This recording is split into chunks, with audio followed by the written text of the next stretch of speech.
Hello and welcome to Gin with Gwyn. I'm Oliver Gwyn, and this is where I give you my off-the-cuff and unrehearsed thoughts on marketing data and philosophy. This week, I'm talking about the horror of heuristics. Why is it a horror? Because it's scary at the moment to a lot of business decision makers, which is interesting because heuristics is kind of how we made decisions for most of the history of the world. What is heuristics? Well, it's decision making under uncertainty. I used to call it bad maths. It's making a decision often quite quickly under time constraints with the data that is available to you. Why is that scary? You might be thinking. Well, a lot of the doctrine and talk recently in the last couple of years when people are struggling and wanting to get AI ready and ML ready has been all around data quality. And data quality is, of course, very, very important to machine learning, very important to AI. I'm not saying that it's not important to those things. Why is it important? Well, the doctrine recently has been around data cleanliness, data completeness, getting rid of your outliers. And that's really important if you're going to go through this process of extracting and storing and modeling and activating your data. You need really clean and complete data. The problem for a lot of businesses is that they don't have complete data. What they have is a lot of the answer, 80% of the answer, maybe in one or two data sources. But to get a complete picture, they often have to incorporate more and more data sources. And that has an added time and cost associated with doing it, which can delay agility.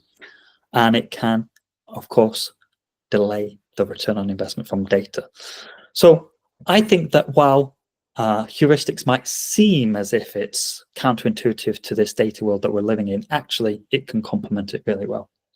Now, I couldn't really talk about heuristics without mentioning the godfather of all heuristics, which is Daniel Kahneman. And he has a quote that I think is really lovely, which is, nothing in life is as important as you think it is, whilst you are thinking about it. That's one for you to think about if you're watching at home. And he identified in his book with Amos Tversky in 1974 three main kinds of heuristics. So availability heuristic, which is relying on immediate examples that come to mind. I'm sure we are all guilty of doing this. I think in a business world, when you've had a big success, it's really, really easy to be blinkered by that and think, oh, this worked for us that time and it was great. And so you try and replicate that 2 or 3 times and it doesn't always work that way. We're all guilty of being influenced by things that happen to us more recently and having a recency bias around us. Second one is representative. I'm going to struggle with this. Representativeness heuristic, which is judging probability based on a resemblance to a prototype. Oh, that was difficult to say. I'm going to try one more time. No, I'm not going to say it. So judging probability based on the resemblance to a prototype, I guess it's if you have done something a lot of times and you know the general odds of that thing happening, you then form some sort of bias, a heuristic outcome on what it might be. So it could be, for example, you go to a restaurant. I think lots of us know the stereotype that the bigger the menu is, the less likely that restaurant is going to be good because it's got too many things to keep fresh on the restaurant. So you're more likely to have a bad encounter on that. And that maybe is an example of representative heuristics. And the third one was anchoring and adjustment heuristics. So relying heavily on the first piece of information as a reference point. And this is something that's often quoted in sort of pricing. So often we are given like a monthly pricing, and then we're giving a cheaper option and a more expensive option. And sometimes, depending on the way that we present those options, we're actually trying to point people to the more expensive option, or we're pointing them actually to the middle option and away from the cheaper option where maybe more people will likely to go. So Daniel Kahneman does a lot of studies around heuristics and in particular tying it to bias, because obviously that's the association that we're most likely to make when we're making sort of quick decisions. But there's also Gigerenz, simple heuristics that make us smart from 1999. That study explored how heuristics can lead to effective and fast decision making, contrary to the idea of it being flawed. Now, the reason that people think it's flawed is obviously that because you're making a decision based on a limited amount of information, you don't have a complete picture, you might come to the wrong conclusion on that. And that is obviously something that you need to be wary of. And you also need to be wary of the influence of behaviors around you when making decisions. So there was a study by Bohr, Kent, and Burroughs from 1996 that showed that subtle priming could unconsciously influence behavior. So they did this study where participants exposed to words that were like rude, associated with rudeness, and then they interrupted a conversation faster than those people who were primed with politeness related words before. So two people having a conversation, they needed to interrupt to get their point across, and they found that if you were rude to them beforehand, they were more likely to be rude, whereas if you were polite to them beforehand, even though it might not have anything to do with the context of the conversation, then they're more likely to be polite. And so we are all creatures of the world around us and the day-to-day situations. If we're going through a bad time, we're more likely to reflect that on the people around us and the situations that we encounter, which I'm sure we can all understand. That study demonstrated how unconscious cues in our environment can activate heuristics as stereotypes, shaping our actions without our awareness. This research highlighted the automaticity of social behavior and how easily our decisions and actions can be swayed by subtle triggers. I'm a big fan of like nudge culture or nudge psychology, where if you want men to get their pee in the toilet bowl, you add like a fake fly on there and it nudges their behavior. I really like nudge behavior. I think at the one time the UK government had a department of nudge behavior to try and influence people in subtle ways. I think it's very interesting. In China they had the wrong outcome from studies on sort of nudge behavior. So I think it's in Hong Kong, they have a red timer for cars and the timer goes down, so you know how long you have to wait. And they found that reduced accidents because people were more willing to be patient if they knew how long they had to wait. And in China, for some reason, they did the opposite, and they gave you a time on the green light, which meant that if you know there was only 7 seconds left before the light was going to go on, you're more likely to fall, which would cause accidents. I'm not sure why they did that. It was tested. But yeah, nudge culture and heuristics and bias is really, really interesting to me, because I think that a lot of decisions do come back to the day and the time and the information that you have available. And all of us need to make a lot of fast decisions in our life. So why can that be good? You're probably thinking that doesn't sound necessarily good to our bigger strategic plans. It doesn't sound good if you're spending a lot of money on decisions. And I would agree with you. I think, generally speaking, the bigger the decision, the more important it is, the more data you should get, the more you should be able to justify the ROI of going and getting that data and collecting it, doing things properly. But I also think that in many cases, heuristics can complement that approach, because it can work as a first layer.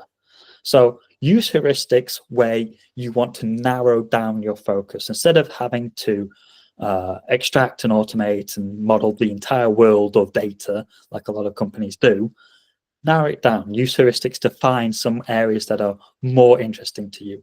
You've probably got half decent data on your customers in your CRM or your database or something like that. You can quite easily find out who are the top paying people and look at the commonalities, and then decide, okay, it looks like we've got 1 man to every 9 women, but men actually look like they're higher ROI. Should we spend more money trying to attract men? And then you can go and get the right data and do that things properly based on heuristics. The other way that I think that heuristics can quite nicely complement this data-driven world that we're in, other than narrowing it down, is just that there's a lot of decisions that we need to make on a day-to-day basis in business that don't necessarily require big data modeling associated with them. And I always like to think of things in terms of decisions, behaviors, and then, looking at the data that's associated with them. That's always the way that I think about things. And there's a lot of day-to-day decisions where you can save time by automating that process and by getting rid of the 90% of normal cases so that a human can look at the edge cases. That makes a lot of sense to me. But there's also a lot of cases where you don't necessarily need to go down that route. The decision will be fairly obvious with the least amount of data. And you should always be, for me, starting the process of data by thinking, how can I get an answer from the least amount of data to begin with, and then see how much more data you need to justify that decision, especially if a little bit of analysis can get you a very clear answer, like, oh, 95% of customers are in this particular field. Well, okay, I don't need to do more research on my customers. Probably this source is enough for me. So as I say, I think the two ways that heuristics and data work really nicely together are narrowing down your focus and for top level decisions where you don't necessarily need that much data. But coming back to decisions and thinking about heuristics and biases, which is something that we all need to be conscious of, and it's not always easy. How can you balance those two things to make sure that heuristics doesn't become something that means that you lead to the wrong decisions? Well, first thing is just start to recognize when you're relying on mental shortcuts. For instance, if you are basing decisions on easily recalled examples, which is the availability heuristic, or judging a situation by how much it fits a stereotype, which is that representative heuristic, and just question, well, why am I thinking that? Is it because of something recent? Is it because I had a bad experience? I think there was a really interesting study that showed, why is it harder to remember happy things versus sad things? And apparently it's evolutionary. We are hardwired that when something bad happens to us, we need to remember it because we need to survive. So anything bad happens to us, like, we go out and we get really wet and we get sick, we're going to remember that a lot longer than we went out 1,000 times and nothing bad happened to us, because we're programmed to remember bad things so that we survive. And so typically, the old phrase, once burnt, twice shy, comes to mind. And it's quite easy to pick decisions based on bad things that happened to you in the past and not necessarily on new data or to give it another try.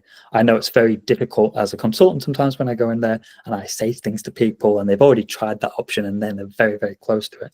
But if you're getting the same advice from 3 or 4 people, then it might just mean that it didn't work that one particular time. It's very important to do that, especially in like high stakes scenarios like financial choices, hiring, personal relationships. If you've got recency bias there, I think that's really something to be aware of. And the other thing is to counteract biases, try and adopt strategies sometimes that slow down your decision making. Heuristics for me is all about fast, quick decisions that you need to make on the go on a day-to-day basis. But sometimes it's really important to strategically do nothing, to slow down your decision making, incorporate other opinions into there, not necessarily to muddy the water, but just to get different viewpoints and make sure that you're not swayed by your own experiences. So just to sum up, I think heuristics can work really, really well with the data-driven approach in narrowing down your focus and making sure that top-level decisions, you might not need all of that data, but we always have to be wary that we're not being biased in the way that we're thinking and when we're coming to decisions. Thank you very much for watching this week, and tune in next week for some more Gin with Gwyn.